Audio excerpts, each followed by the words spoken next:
competitor, rounding out the competition. 5 solves to go, Ed. We have Antonio Cam. Same thing. Sorry. It's good enough. With our only sub-12 average from round 1 of 11.9 and our only sub-10 single of 9.6. I'm hoping you can see that a sub-10 single. I would love to see a sub-10 single. Yes, maybe on the 5th solve, just to finish on a high note.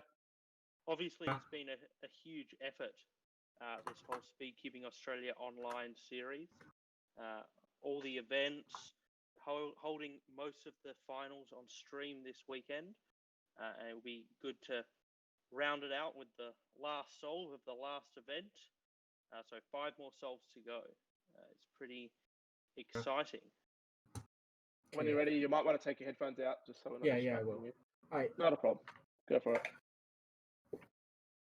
While he's kicking off with his first solve, I think there was a question in the Twitch. Yeah, there was a question for me, which was, how do you become a WCA delegate, and how do you balance delegate duties with other life things such as study, work, and travel? So I think the key to becoming a delegate is making sure that you're a responsible member of the community and you have strong knowledge of... There we go. We have a sub-10. Sorry to cut you off there, Ed, but 9:02 first solve. So that's way more exciting than me talking. Never. But continue. Sorry to cut you off. No, I'm excited to see a sub-10 in the finals. Now, already that's a really good start, and if you can carry on that form, the 12.81 average of Brian Eng is very beatable for first place.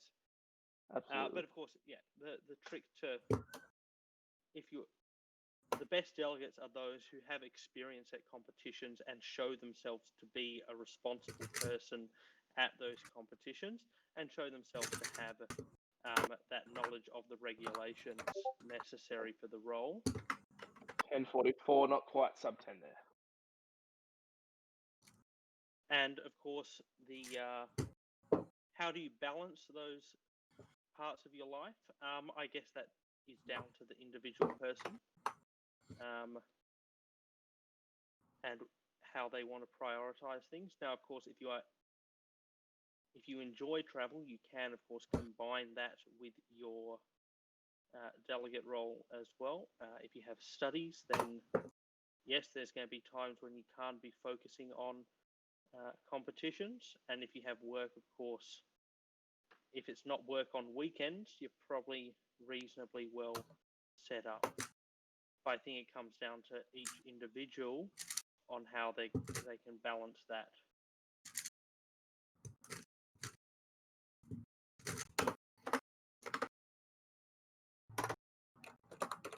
A bit of table abuse with the M terms on the last layer there. 10:77 with a sad face for the time there. So currently counting at 10:44, which is still much quicker than most times. About that kind of time. Certainly not. I wouldn't be sad faced with a normal 3x3 time of 10:77. I'd be pretty happy. Yeah. 4th solve. Now, can he clinch the win on the 4th solve is the question that I have. If he gets another 10, I think he will.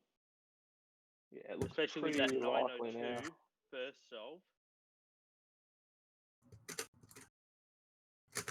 Even a 14 solve there would have clinched the win, but it's looking to be sub 14, 10.30.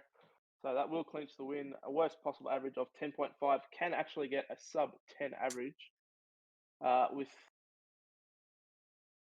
9.92 being his best average. So close to another 9 should get him his best possible average of 9.92. So we'll be looking for another sub 10 here, Ed. Yeah, I want to see a sub 10. You know, I like watching fast solves. It inspires me to maybe practice. Not looking to be a sub 10 now. Not quite. A great solve, but again, going to click the win with that time.